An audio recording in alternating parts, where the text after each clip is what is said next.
Can I have my necklace, please? Thank you. Oh, thank you. Thank you. Thank you, my sons. I appreciate it. Oh, I'm out here. Shalom, shalom, shalom, everybody. Welcome back to the next episode of Read with Shilo, man. What up? I'm Shilo. How y'all doing? I'm out here, baby. What's up? Hey, so we're gonna try this. We're gonna try this first episode, new episode on the new, on, well, new, but on my laptop. We're gonna see what's what. We're gonna see what's what and how it holds out, how it will fare. We're gonna try to read for about an hour, or so. Yeah, we're gonna see how long it holds. We'll try to read for about an hour, man.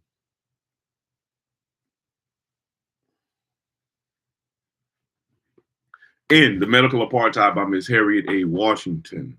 The dark history of medical experimentation on Black Americans from colonial times to the present by Ms. Harriet A. Washington, man. And so far, man, it's been wonderful, wonderful. I mean, very informative, very informative. I'll say that.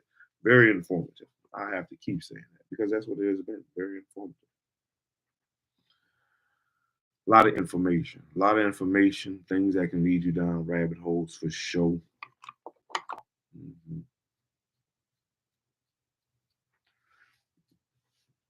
Definitely some rabbit holes. If you are into medical journals and things of that nature, then you can damn sure go get into a lot of the memoirs that it mentions. Memoirs of a lot of these doctors and doctors, physicians, so-called doctors, people who were conducting the experiments, so on and so forth. But hey, we have rolled through the sea of pages that Miss Harriet Washington has wrote, and we are almost halfway through the book. We are definitely in part 2 of the book. The book has 3 parts: part 1, part 2, part 3. We're in part 2, which started with chapter 8, and now we are going into chapter 9. Chapter 9, which is the nuclear winter. Nuclear winter. Radiation experiments on African Americans. Radiation experiments on African Americans. But like with DJ, my bad. Hey, man, come here.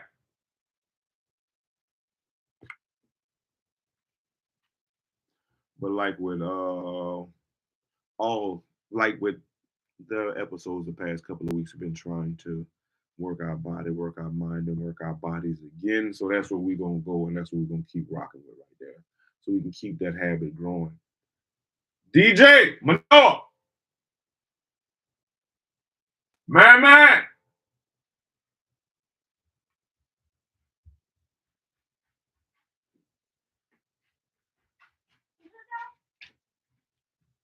Please give that to DJ so we can start his schoolwork. Tell him finish off what he had to finish off from yesterday. Ooh, nuclear winter. Oh yeah, 25 things. So man, do your 25 things, whatever it may be, man. Don't cheat yourself. Don't cheat yourself. Don't cheat yourself. 25 things. 25 for you, 25 for me. Lord, what am I going to do?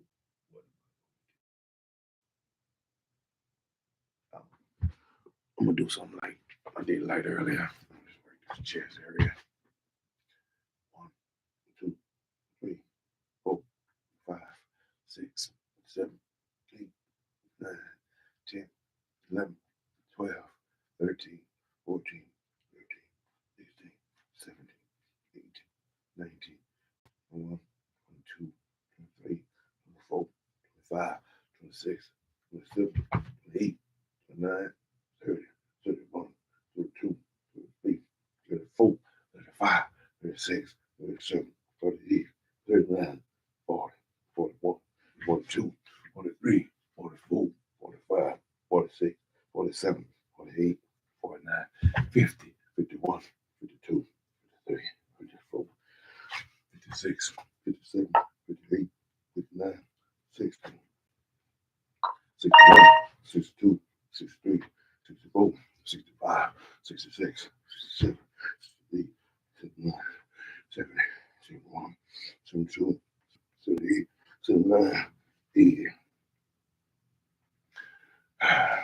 81, 82, 83, 84, 85, 86, 87, 88, 89, 90.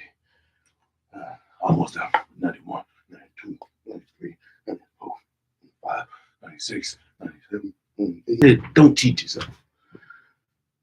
And I felt like that 25 was cheating myself. Man, that 25 was definitely cheating myself. All right. Excuse me. All right, well, anyway, let's get started. We 5 minutes in. We done worked our body. It's time to work our mind. Let's work our mind. With the next chapter, chapter 9 of The Medical Apartheid by Miss Harriet A. Washington.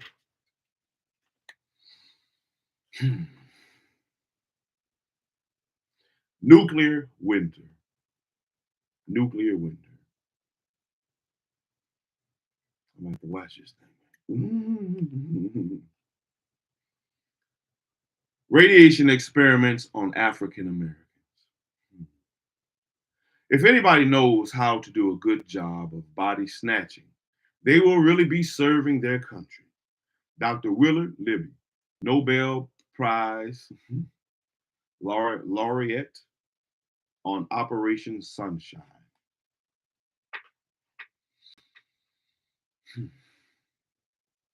On a dewy spring morning in 1945, Robert S. Stone, MD, a usually quiet, deliberate professor of radiology, burst into a neighborhood government's Oak Ridge, Tennessee nuclear facility shouting, "Carl, you remember that nigger truck driver had this accident some time ago?" Yes, I remember. Dr. Carl Z. Morgan, director of the Oak Ridge Health Physics Division, was nonplussed. Now, why was the trucker's month-old accident of any consequence? Well, Gus Stone. Gus Stone, he was rushed to the military hospital in Oak Ridge and he had multiple fractures. Almost all his bones were broken. And we were surprised he was alive when he got to the hospital. We did not expect him to live or to be alive the next morning. So this was an opportunity we'd been waiting for. Gave him large doses by injection of plutonium-239. Man. No witnesses linked Ebb Cade of Greensboro Engineer District Hospital in Oak Ridge. Doctors said he would not live, but medical fortune smiled on him. He rallied quickly and within days was recovering nicely. Cabe's luck ran out. Unknown to him, the hospital physicians assigned to his care were under contract to the U.S. Atomic Energy Commission, the AEC. They were also under the supervision of Stone, the AEC Assistant Health Director, who had been searching for a moribund patient to inject with plutonium. If you're just coming in, I'm definitely not seeing it right now, but if you come in, like, comment, subscribe, man, say something for sure. Say something so I can see that the chat is working right. So we can try to get this laptop moving right along. So, shalom. Shalom. On April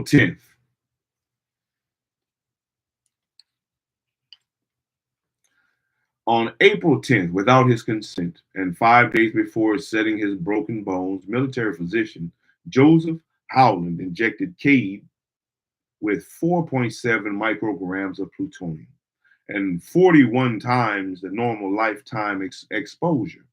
The man-made element plutonium is a fiendishly toxic radioactive substance, one that Cade's body would harbor forever. And the half-life or time it takes half a dose of plutonium to disappear is 24,056 years. Damn. Now, Colonel Stanford Warren, director of the Manhattan Project Medical Section, described plutonium as the most dangerous chemical known. They gave him a whooping dose of the plutonium and recalled Morgan in 1995 when speaking to an advisory committee on human radiation experiments, or ACHRE, an interview.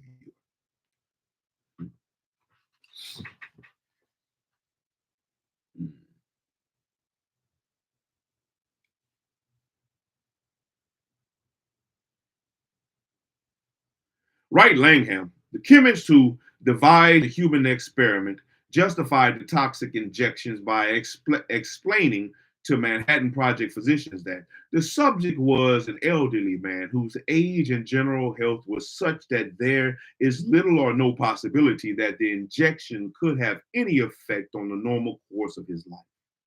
But Cade was only 53 and held down a grueling job hauling long trucks. Except for a cataract, he enjoyed excellent health.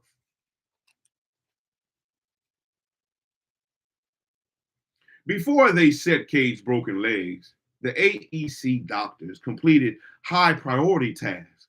They extracted bone chips and pulled 15 of his teeth to measure Cade's newly elevated plutonium levels. Only then, 5 days later, did they set his broken bones. 6 months later, Cade was still in the hospital, and in a September 1945 letter, Captain David Goldring, MD of Oak Ridge, informed Langham that more bone specimens and extracted teeth will be shipped to you very soon for analysis. But before he could lose more teeth and bone, Cade slipped away.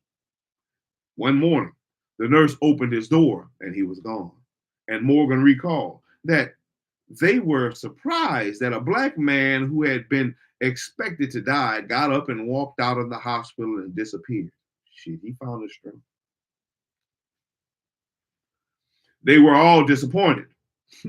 Doctors had hoped to autopsy Cade's body before the purpose of the injection had not been to treat Cade, but they experimentally collaborate but to experimentally collaborate the plutonium's physiological devastation. Now, Langham hoped to point out or to pinpoint the dosage at which the radioactive element, such as plutonium, causes illnesses such as leukemia. And to do this, injected or otherwise introduced a specific amount of the unknown radioactive substance into a body. Then they periodically measure the amount of radioactivity that lingered in the subject's blood, bones, urine, and feces. The AEC also sought to follow up changes in the subject's health status to determine the exact health effect of different radioactive elements. We know today, for example, that different radioactive elements have affinity for particular parts of the body, control the level of exposure in peacetime workers at nuclear power plants or uranium mines. But it was difficult to follow subjects, and the scientists' own errors also sabotaged many experiments. For example, scientists in Stone's laboratory mistakenly mixed Cade's initial pre-exposure bones with samples taken unrelated to his injection. He is one of the many voluntary radiation experiment subjects, and as this chapter will demonstrate, many of these subjects, perhaps most, were African American. Between 1944 and 1994, the AEC supported more than 2,000 experimental projects utilizing radiation in human subjects overall.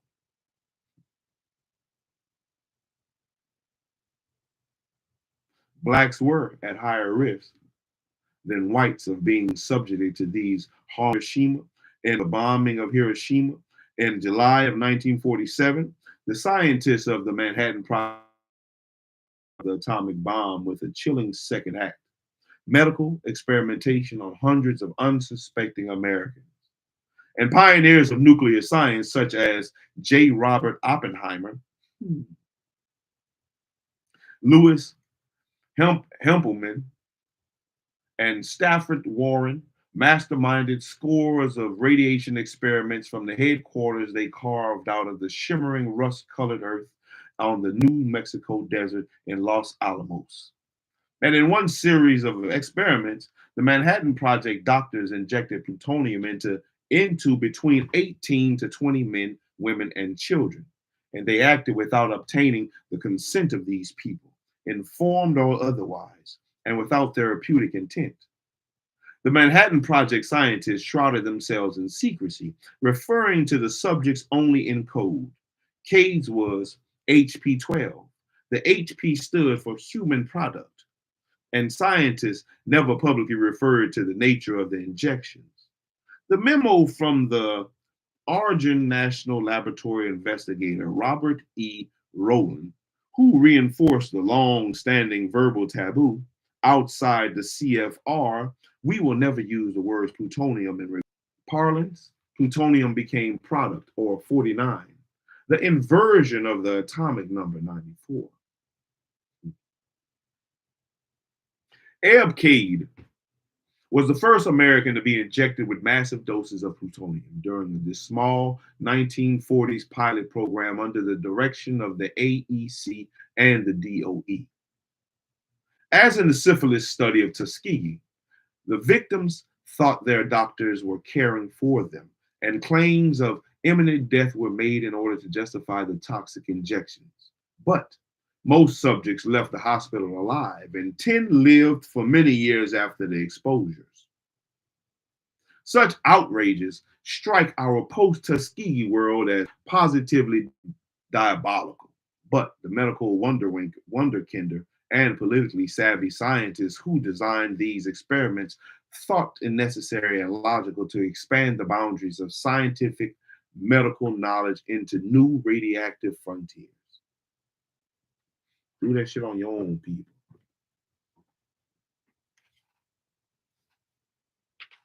We might never have known the details or the identities of the victims had not, if of the identities, we might not never have known the details and the identities of the victims. Porter Elaine Wellsome masterfully investigated dozens of such experiments in her 1987 Pulitzer Prize winning series of the Albuquerque Journal and her book, Platinum Files. Those 7 years of unreturned phone calls, governmental rebuffs, and derailed freedom of information requests, she doggedly pursued victims' identities. And in one such program, soldiers were shipped to the desert for deliberate exposure to the denotation of nuclear bombs. And in another unsuspecting patients in privates, the public hospitals, from Strong's Memorial Hospital in Rochester, New York, to Vanderbilt University Hospital Prenatal Clinic in Nashville, were injected with plutonium infused with fluorine fluorine or otherwise used as subjects in various experiments to collaborate the physical damage associated with various dosages of radioactive material.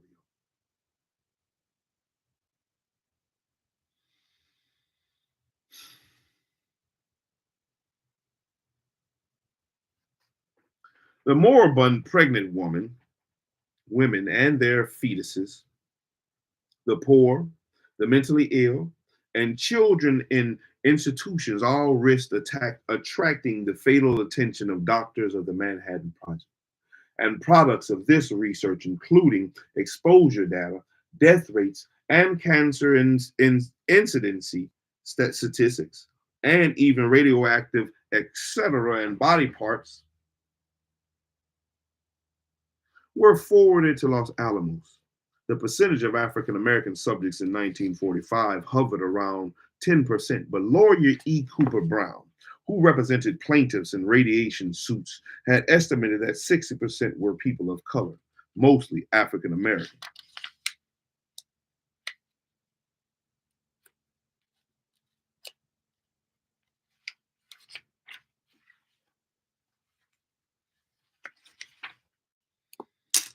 Hmm.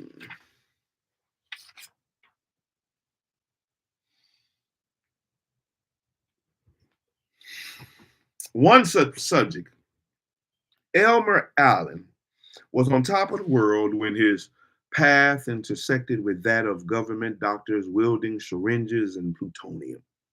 He was happily married to the former Fredna Hadley and the father of two children, an uh, Elmarine, Elmarine, and William Elmarine.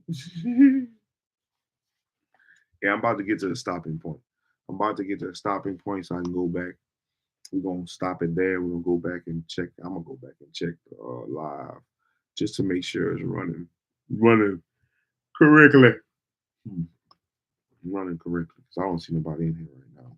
And I don't know if the live is running correctly. And normally there's more people in here right now.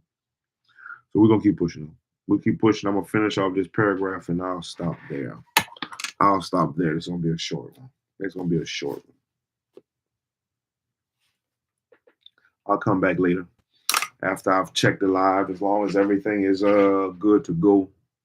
As long as everything good to go, then I'll come back later and we'll pick back up in chapter 9. He was happily married to the former Fredna Hadley and the father of two children, Elmarine and William. Allen had escaped the gravity of the pre-integration South for a California life that he loved, leaping from trains into the mild evening air. And Allen sauntered home to nearby Richmond as mist rolling between the perfect cobalt skies and the waters of the San Francisco Bay provided a postcard background. The halos crowning the light of the bay imparted a dreamlike atmosphere, within which every ambition must have seemed in reach. And for a black man who had grown up bound by the rigidly circumscribed racial mores of the segregated South, where hospitality tainted the very air, where hostility tainted the very air, a violent constraint was never far off. The Bay Area offered intoxicating freedom, its colorful streets buzzing with genial people of every hue and nationality. And Allen's job as a Pullman porter paid $400 a month wages for that time. So he could afford to indulge his wife and spoil his children while dreaming of the education opportunity they would soon enjoy. We're going to stop there. We're going to stop there as we started chapter 9. It's the start of chapter 9 of the medical apartheid, the dark history of medical experimentation on Black Americans from colonial times to the present by Miss Harriet A. Washington. Miss Harriet A. Washington. Yeah, I feel like the weather changing. I need to go do a couple of things. I need to go put some rice on for this gumbo I cooked the other day. We're gonna finish this. I need to check this. I need to run this back to make sure that I can be heard good and well, and it's not choppy, so that way we can have better lives from now on out, from here on out, or try to. And let's do our 25 things to end. I'm gonna do 25 this time. 1, 2, 3, 4, 5, 6, 7, 8, 9, 10, 11, 12. Shit. 13, 14, 15. Woo-wee. Keep pushing. Don't stop. 16, 17, 18, 19, 20, 22, 3. Oh, we got somebody. 24, 25. Man. So that was the 25 things to end. So we're going to end this one. I'm glad I saw somebody. All praises, welcome, shalom, like, comment, subscribe if you ain't. We'll come back later on and pick back up after I check the video or the live on the back end to make sure that we're running well so we can try to continue on with this laptop and move forward with the medical apartheid by Miss Harriet A. Washington. the dark history of the medical experimentation on Black Americans from colonial times until the present by Miss Harriet A. Washington. A very informative book, pretty big book. We moving through that thing, man. I'm rolling, man. Roll, rolling through that thing, but I'm gonna be strong. Oh, I'm gonna be strong reading tools. But till next time, everybody, man, shalom, man. It's shalom, man. Hey, I'm gonna catch y'all next one, man. I'm out here.